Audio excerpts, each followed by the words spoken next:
Okay, my dear students, so yesterday you know that we had started with the electronic configuration. मैंने आपको बताया था कि first shell में 2, सेकंड में 8, थर्ड में 18, फोर्थ में 32 और 4 से आगे जितने भी शेल्स हैं उसमें 32 इलेक्ट्रॉन मैक्सिमम आने की जगह है। ठीक है जी। तो अगर इतने इतने इलेक्ट्रॉन जितने मैंने आपको बताए हैं 2, 8, 18, 32, 32, 32 इतने इलेक्ट्रॉन किसी शेल में होंगे तो then it would be the complete shell. लेकिन अगर इतने नहीं है तो उसका मैंने आपको तरीका बताया था। अगर फोर्थ शेल है उसमें 32 इलेक्ट्रॉन आ सकते हैं, अगर 32 नहीं है तो उससे पीछे वाले ले लें कितने 18 और अगर 18 भी नहीं है तो 8 मिनिमम 8 इलेक्ट्रॉन आएंगे तो वो स्टेबल हो जाएगा। इसको हम कहते हैं ऑक्टेल टूल। ठीक है जी। अब हम डिफरेंट चीजों की इलेक्ट्रॉनिक कॉन्फ़िगरेशन जो है वो डिस्कस करने जा रहे हैं। ठीक है जी। So let's start. I am going to draw an element x। ठीक है जी। इसका proton number 20 and this is 41। ठीक है जी। तो सबसे पहली चीज तो इसके प्रोटॉन बनाते हैं। छोटा number that is the proton number which is 20। ठीक है जी। जितने प्रोटॉन होते हैं किसी भी चीज में उतने ही इलेक्ट्रॉन होते हैं। तो इलेक्ट्रॉन दे आर सेम क्योंकि ये न्यूट्रल है। और न्यूट्रॉन निकालने के लिए क्या करते हैं, बड़े नंबर में से छोटा नंबर माइनस कर देते हैं तो 22। So these are the neutron. तो इलेक्ट्रॉन आपके पास 20 है तो इलेक्ट्रॉन को यूज करके आप लोगों ने इलेक्ट्रॉनिक कॉन्फ़िगरेशन बनानी होती है। और ये कैसे बनेगी इलेक्ट्रॉनिक कॉन्फ़िगरेशन? फर्स्ट शेल में 2, दूसरे में 8, तीसरे में कितने चाहिए आपको 18। 18 चाहिए आपके पास 18 है। 2 और 8 10 आ चुके हैं। 20 इलेक्ट्रॉन करने हैं, 10 बचे हुए हैं। तो अगर 18 नहीं है तो फिर कितने इलेक्ट्रॉन एंटर करते हैं जी 8। So 8 and then 2। Okay. So it means in the first shell we got 2 electron, then 8, then 8 and 2। तो इसको आपने हमेशा ये नहीं समझना कि हर एक में जो है वो 8 इलेक्ट्रॉन आएंगे। फर्स्ट शेल में 2, दूसरे में 8, तीसरे में 18, फिर 32 और फिर 32। इस तरीके सब में बाकी 32 है। ठीक है। तो इतने इलेक्ट्रॉन के आने की जगह है, लेकिन अगर इतने इलेक्ट्रॉन नहीं है तो मिनिमम 8 इलेक्ट्रॉन आ जाए तो वो चीज स्टेबल हो जाती है जी। You got it. चलिए जी नेक्स्ट चीज पे चलते हैं। नेक्स्ट दिस इज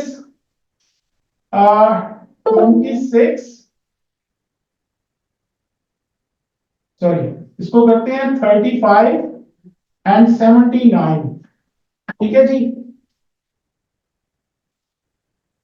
चलिए जी, कोई मुझे बताएगा कि इसमें प्रोटॉन कितने हैं बेटा? 35। छोटा नंबर प्रोटॉन नंबर है। Proton they are 35। इलेक्ट्रॉन कितने होंगे? 35 35। न्यूट्रॉन कितने होंगे? बड़े नंबर में से छोटा नंबर माइनस कर दें। 79 माइनस 35 इट वुड बी 44। तो ये इलेक्ट्रॉन है, इसको यूज करके आपने इलेक्ट्रॉनिक कॉन्फ़िगरेशन बनानी है। तो कैसे बनाएंगे? फर्स्ट शेल में कितने आ गए 2, दूसरे में कितने आ गए 8, तीसरे में कितने आ गए 18 कितने हो चुके हैं अभी तक गिन लें 28 हो चुके हैं। ठीक है जी। 28 बाकी कितने बचे 7। तो वो 7 अगले में आ जाएंगे जी। ठीक है। यहां तक समझ लगी है। अब ये इलेक्ट्रॉनिक कॉन्फ़िगरेशन बन गई है। अब अक्सर बच्चों को यही बताया जाता है 2 8 8। अगर आप लोग 2 8 8 करके देखें इसका, ये देखें 2 8 8 कितने बन गए जी? कितने हो 18, फिर 8 कितने हो गए 26। 8 बचते हैं जी। 8 कितने हो गए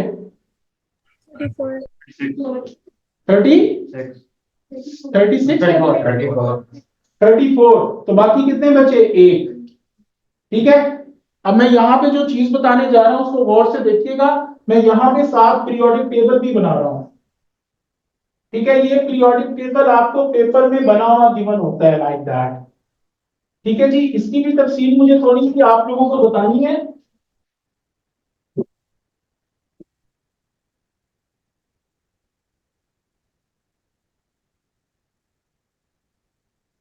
ठीक है जी, दिस इज ग्रुप 1 2 3 4 5 6 7 और ये आपका ग्रुप 8 या 0 होता है जी। ठीक है, और इस जगह पे हाइड्रोजन मौजूद होता है और यहाँ पे ये दो सीरीज बनी होती है। ठीक है जी, ये यहाँ पे क्यों बनाई है वो मैं आपको बताता हूँ। अब इसको जरा ध्यान से सुनिएगा। ये पीरियोडिक टेबल है, ये पेपर में आपको गिवन होता है नॉर्मली। ठीक है, इसमें ऊपर से नीचे की तरफ आए तो ये ग्रुप्स होते हैं। ठीक है जी, और जो ग्रुप नंबर होता है, ग्रुप नंबर, ठीक है जी, group number shows the valence shell electrons. Valence shell electron का मतलब कि आखिरी शेल में कितने इलेक्ट्रॉन हैं। अगर एक चीज का ग्रुप नंबर 1 है तो यहाँ पे जितने भी एलिमेंट्स होंगे उनके आखिरी शेल में एक इलेक्ट्रॉन होगा। अगर सपोज करें कि ग्रुप नंबर 5 है तो इसके आखिरी शेल में कितने इलेक्ट्रॉन होंगे, 5 होंगे। जो ग्रुप नंबर होता है उसके वैलेंस शेल में उतने ही इलेक्ट्रॉन होते हैं जी। यहां तक समझ रखी है।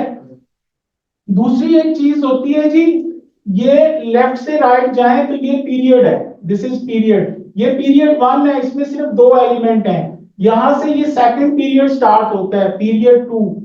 फिर ये पीरियड 3 है, ये 3, यहां पे 4, ये 5, ये 6 और ये 7, 3 4 5 6 7। आपके जो टोटल ग्रुप्स होते हैं मेरे बच्चों वो 8 है। ठीक है जी, इसी तरीके से जो पीरियड नंबर होता है, पीरियड नंबर वो शो करता है नंबर ऑफ शेल्स को, कि किसी चीज में कितने शेल्स हैं। और आपके पास जो टोटल पीरियड्स हैं वो 7 होते हैं जी। मैक्सिमम 7 शेल्स हो सकते हैं, 7 से ज्यादा नहीं होते। फर्स्ट शेल में 2 इलेक्ट्रॉन, सेकंड में 8, फिर 18, फिर 32 और उसके बाद सब में 32 होते हैं। ठीक है जी, ये मैंने आप लोगों को बता चुका हूं। अच्छा, अब आप लोगों को जो स्कूल में करवाई जाती है इलेक्ट्रॉनिक कॉन्फ़िगरेशन, उसके लिहाज से चेक करते हैं। ये देखें, इसकी इलेक्ट्रॉनिक कॉन्फ़िगरेशन आपकी स्कूल के लिहाज से बनी है। ठीक है, तो इसके आखिरी शेल में कितने इलेक्ट्रॉन आ रहे हैं, 1। तो इसको कहां से बिलोंग करना चाहिए, ग्रुप 1 से, यहीं से बिलोंग करना चाहिए ना। और किस पीरियड में होना चाहिए, इसके शेल्स गिनने 1 2 3 4 5 6। ठीक है जी, तो 6 पीरियड में, यानी यहां पे इसकी प्लेस होनी चाहिए जो आपको स्कूल में बताया हुआ है उसके लिहाज से, ऐसे ही है।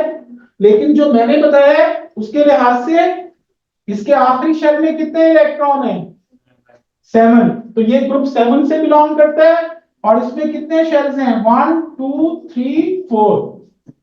तो ये किस पीरियड से बिलोंग करेगा, 4 पीरियड से। तो 4 पीरियड और 7 शेल, तो यहां पे इसकी प्लेस आनी चाहिए।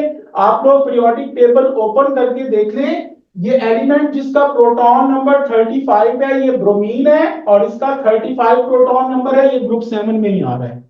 आप लोग चेक करके देख लीजिएगा इसको, समझ लगी है। तो ये जो 288 करके लिखते हैं ना, this is the wrong electronic configuration.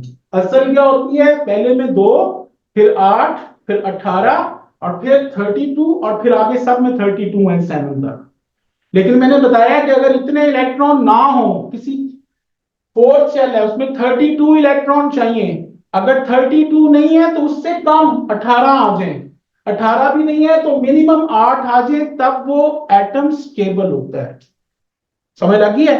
तो इस तरीके से इलेक्ट्रॉनिक कॉन्फ़िगरेशन बना के आप लोग ये भी बता सकते हो कि ये एलिमेंट कहां से बिलोंग करता है। अब ये ऊपर वाला एलिमेंट कहां से बिलोंग करेगा, किस जगह से बिलोंग करेगा, किस ग्रुप से और किस पीरियड से, बोले। ग्रुप 2 और period 4। Thank you so much. Group 2 ये और पीरियड 4 ये वाला है। तो यहां पे ये वाला एलिमेंट बिलोंग करेगा।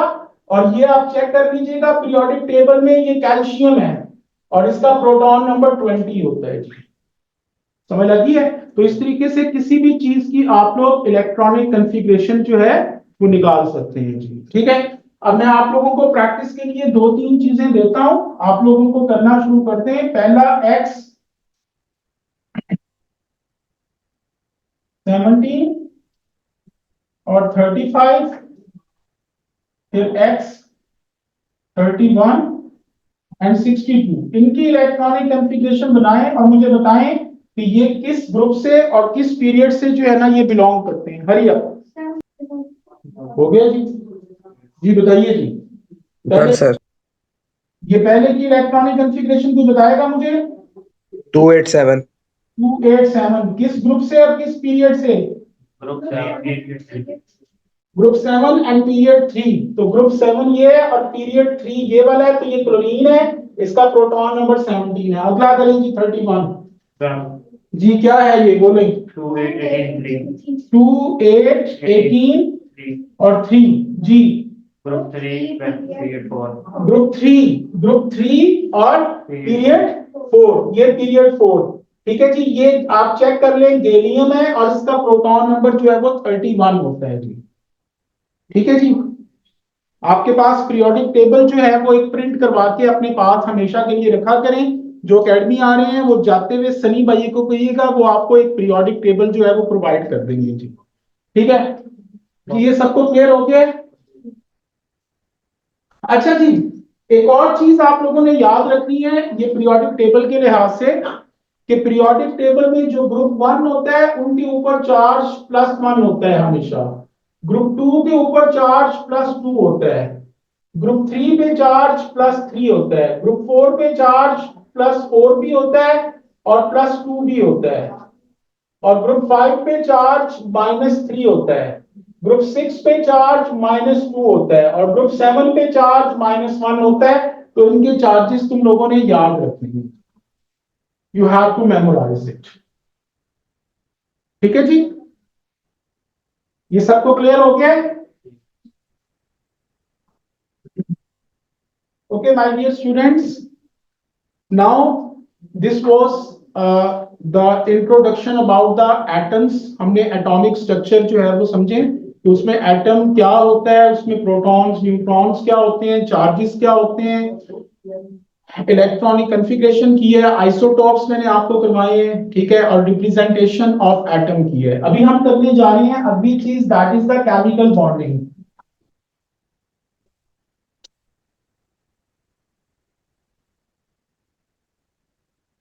अच्छा जी, any one of you could tell me the word bond? किसी को बॉन्ड का मतलब पता है क्या होता है? इंग्लिश का वर्ड है बॉन्ड। क्या मतलब होता है?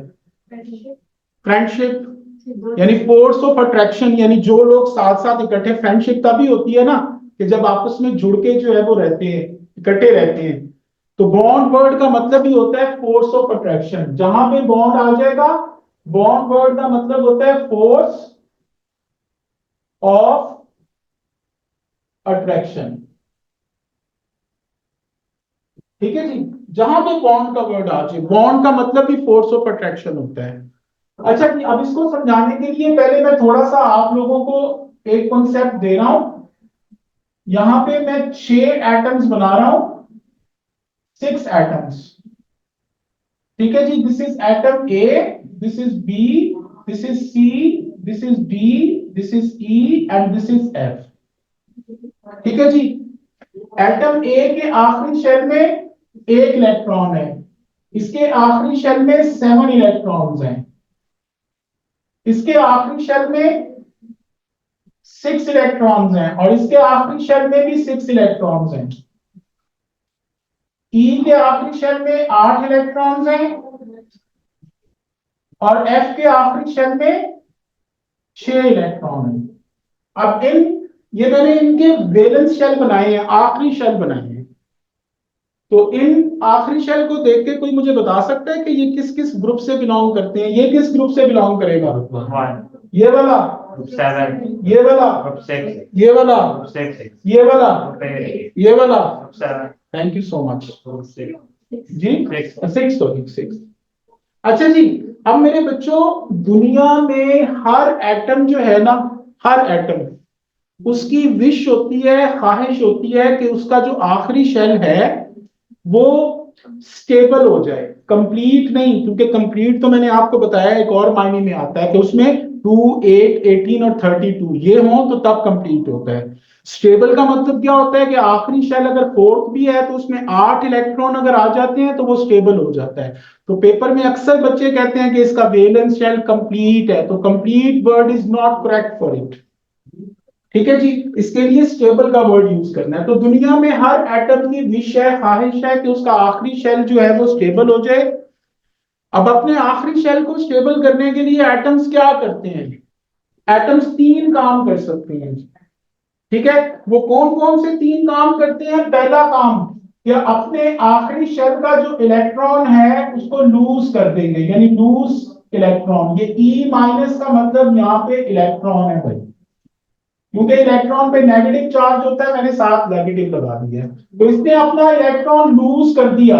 जब ये लूज करेगा तो ये ए के ऊपर +1 चार्ज आ जाएगा। आपको मैंने पहले ही बताया था कि जब भी कोई एटम इलेक्ट्रॉन लूज करता है तो उस पर पॉजिटिव चार्ज आ जाता है। तो ए पे +1 चार्ज आ गया क्योंकि एक इलेक्ट्रॉन लूज हुआ है। ठीक है जी, अब आ जाए दूसरी चीज पे। एटम दूसरा काम क्या करते हैं? जो इलेक्ट्रॉन इसने लूज किया है वो इलेक्ट्रॉन ये बी गेन कर लेगा, यानी गेन इलेक्ट्रॉन। जब ये इलेक्ट्रॉन को गेन कर लेगा बी, तो इसके ऊपर नेगेटिव चार्ज आ जाएगा। अब यहां पे एक चीज जहन में रखनी है कि दुनिया में कोई भी चीज जिसपे पॉजिटिव या नेगेटिव चार्ज हो उसकी इलेक्ट्रॉनिक कॉन्फ़िगरेशन स्टेबल होगी, यानी उसके आखिरी शेल में 8 इलेक्ट्रॉन मौजूद होंगे। ये जहन में रखें।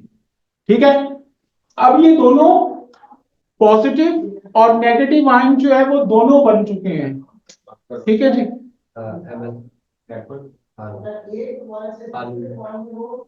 अच्छा जी, तो ये स्टेबल हो चुके हैं दोनों। लेकिन एक छोटी सी प्रॉब्लम है, इनकी इलेक्ट्रॉनिक कॉन्फ़िगरेशन भी स्टेबल है और नोबल गैसेस की तरह है। नोबल गैसेस के आखिरी शेल में 8 इलेक्ट्रॉन होते हैं, इसीलिए तो उसको ग्रुप 8 या 0 कहते हैं। तो इनके भी आखिरी शेल में 8 इलेक्ट्रॉन पूरे हो चुके हैं। क्यों? क्योंकि इसका जब ये इलेक्ट्रॉन निकलेगा तो इससे नीचे वाला जो ऑर्बिट आएगा, शेल आएगा, वो पहले से कंप्लीट होगा। क्यों? क्योंकि वो कंप्लीट था तो इलेक्ट्रॉन यहां पे गया ना।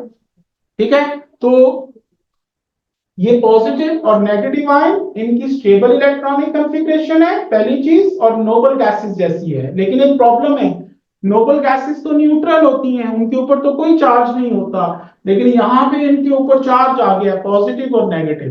तो पॉजिटिव और नेगेटिव जो चीज होती है उनके बीच में फोर्स ऑफ अट्रैक्शन आ जाती है, फोर्स ऑफ अट्रैक्शन। और इस फोर्स ऑफ अट्रैक्शन को हम लोग नाम देते हैं जी केमिकल बॉन्ड। समझ लगी है? और यहां पे जो स्पेशल टाइप की फोर्स ऑफ अट्रैक्शन आती है उसका नाम होता है जी ionic bond. It is one of the type of chemical bond. समझ लगी है? अच्छा जी, अब दूसरी चीज पे आ गए। ये सी है, ये डी है। सी और डी दोनों चाहते हैं कि उनका वैलेंस शेल स्टेबल हो जाए, वैलेंस शेल में 8-8 इलेक्ट्रॉन हो जाएंगे। तो सी जो है ये डी को जनाब कहता है कि यार तू मुझे 2 इलेक्ट्रॉन दे देना तो मैं स्टेबल हो जाऊंगा। अब डी भी बड़ा सियाना कहता है, तू इतना सियाना बन रहा है, तू मुझे 2 दे दे, मैं भी स्टेबल हो जाऊंगा।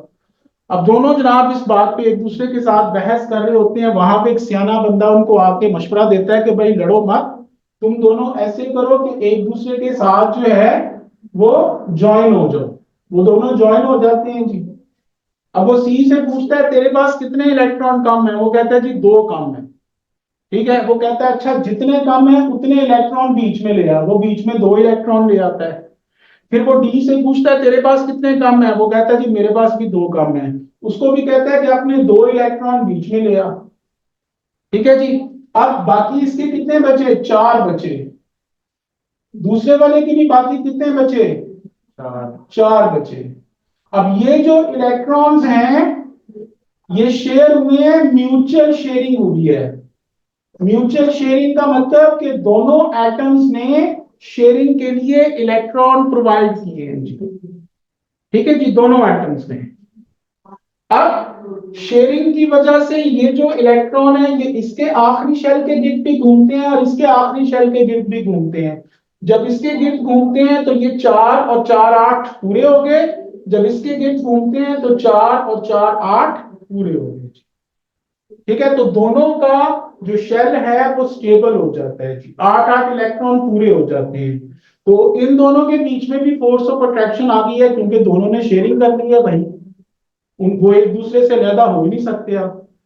ठीक है, तो वो जो फोर्स ऑफ अट्रैक्शन इनके बीच में आ गई है, that is also the chemical bonding. और इसकी जो टाइप होती है मेरे बच्चों, इसको हम लोग नाम देते हैं कोवलेंट बॉन्ड। ठीक है जी। उसके बाद अगली चीज पे आ गए। अब ये ई है, ई का जो आखिरी शेल है वो आप लोग चेक करेंगे, उसमें 8 इलेक्ट्रॉन है।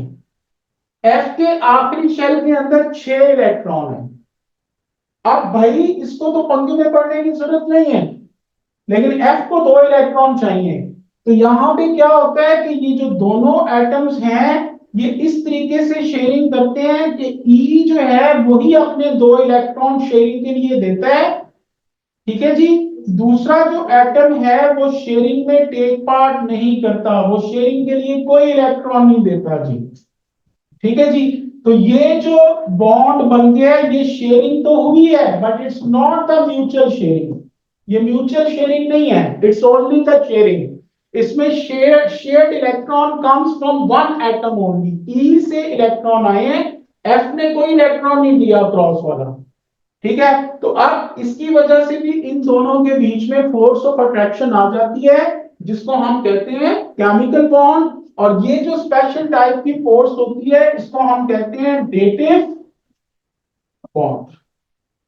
जिन लोगों ने मेरे पास पीरियोडिक टेबल पढ़ा हुआ है वहां पे याद करें, मैंने एक चीज बताई थी कि ग्रुप 8 या ग्रुप 0 को हम लोग जो है वो पहले इनर्ट गैसेस कहते थे, फिर उसका नाम नोबल गैसेस रख दिया गया। क्यों? क्योंकि कंपाउंड्स मिले थे उनके, कौन से? Xenon tetrafluoride. तो वो कैसे बने थे?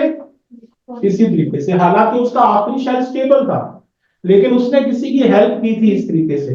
तो ऐसा जो बॉन्ड है शेयरिंग के रिजल्ट में, जिसमें सिर्फ एक एटम शेयरिंग के लिए इलेक्ट्रॉन देता है, दूसरा एटम शेयरिंग के लिए कोई इलेक्ट्रॉन नहीं देता, उसको हम कहते हैं डेटिव बॉन्ड। यहां तक समझ आती है जी? ठीक है, तो अगर आप लोगों ने डेफिनेशन लिखनी है केमिकल बॉन्डिंग की, तो इसकी डेफिनेशन क्या होगी? Definition of chemical bond. तो इसकी डेफिनेशन लिखने की क्या होगी? The forces of attraction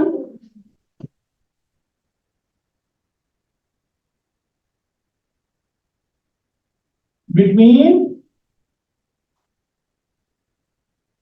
atoms when they lose, gain or share electrons in order to get stable electronic configuration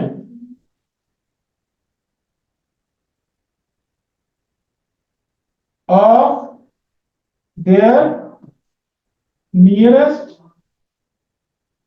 noble gases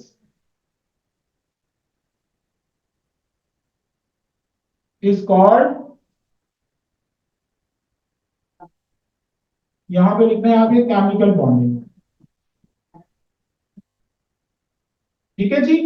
तो एटम जो है वो अपना इलेक्ट्रॉन यहाँ तो लूज करते हैं या गेन करते हैं, और क्यों ऐसा करते हैं? ताकि उनकी इलेक्ट्रॉनिक कॉन्फ़िगरेशन नोबल गैसेस जैसी हो जाए, स्टेबल हो जाए। ठीक है जी। तो उसकी वजह से उनके बीच में फोर्सेस ऑफ अट्रैक्शन आ जाती हैं, जिसको हम लोग केमिकल बॉन्ड का नाम देते हैं। Okay, my dear students, now we are going to start with the types of chemical bond. ठीक है जी, types of chemical bond. Chemical bond की कितनी टाइप्स होती हैं? टोटल 5 टाइप्स होती हैं। The first one that is called as the ionic bond, दूसरी टाइप होती है जिसको हम कहते हैं कोवलेंट बॉन्ड। तीसरी इसकी टाइप होती है जिसको हम कहते हैं डेटेड बॉन्ड। और फोर्थ इसकी टाइप होती है जिसको हम कहते हैं metallic bond.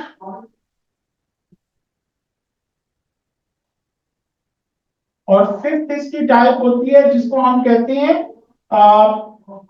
Inter molecular forces of attractions. ठीक है जी।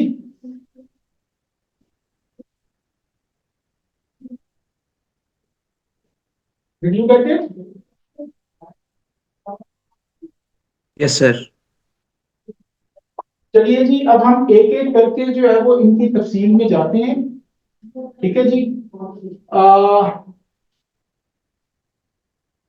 इसको समझाने के लिए फिर मुझे यहाँ पे दोबारा से पीरियोडिक टेबल बनाना पड़ना है, वो मैं बना के आपको एक छोटी सी चीज वहां से समझाना चाहता हूँ। तो you people should know about.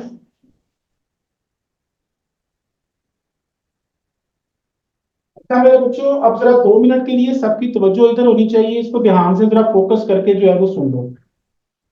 ये ग्रुप 3 जो है, इसके एक एलिमेंट के नीचे आप लोग लाइन लगा दें इस तरह करके, क्योंकि मैं ये दूसरे पेन से लगा देता हूँ। ये एक लाइन लगा दें, इसके 2 एलिमेंट्स के नीचे लाइन लगा दें, इसके 3 एलिमेंट के नीचे लाइन, और इसके 4 एलिमेंट्स के नीचे लाइन, और इन सब लाइनों को आपस में आप लोग ज्वाइन कर दें, ये जोड़ दें। तो ये एक सीढ़ी बन गई है तुम लोगों के पास। ठीक है जी, दिस इज स्टेयरकेस। ये स्टेयरकेस के नीचे ये जितने भी एलिमेंट्स होते हैं मेरे बच्चों, all these are called as the metals. ठीक है जी। और इसके ऊपर ये जितने भी एलिमेंट्स होते हैं, all these are called as the non metals. यहां तक समझ लग गई है जी। तो हम लोग शुरू करने जा रहे हैं आयनिक बॉन्ड।